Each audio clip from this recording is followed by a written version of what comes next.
Hüseyin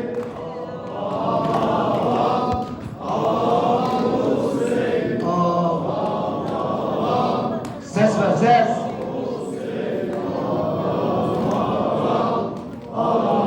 Hüseyin ben biçare divaneyim, sende yanan pervaneyim, ruhum sana feda Hüseyin, aşkın ile viraneyim ya Seyyidi Mevla Hüseyin, ya Seyyidi Mevla Hüseyin, alem sana şeyda Hüseyin, galu bela mihrabında ettin aşkı eda Hüseyin ağam.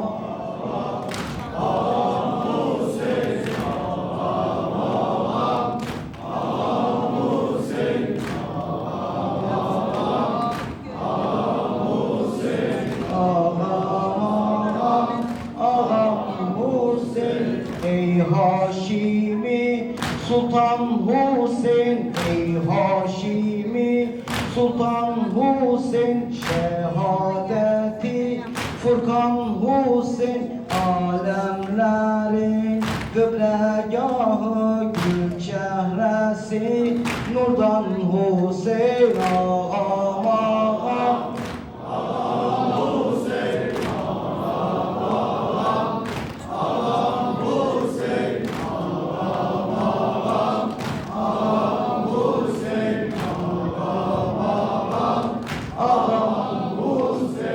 Ey Arifi billah Hüseyin, ey Arifi billah Hüseyin, ruhu Resulullah Hüseyin, eber fezlin eşkergahı, eyveç eyveç kullah Hüseyin ağama.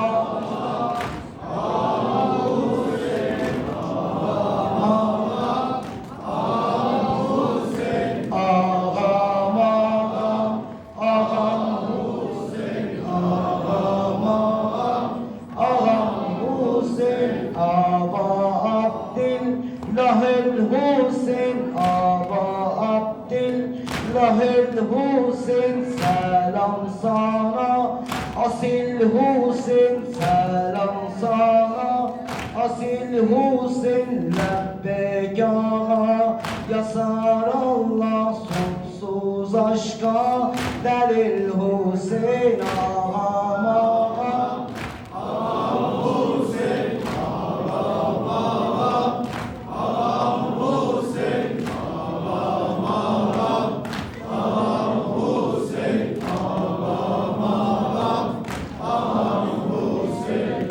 لبيك يا حسين.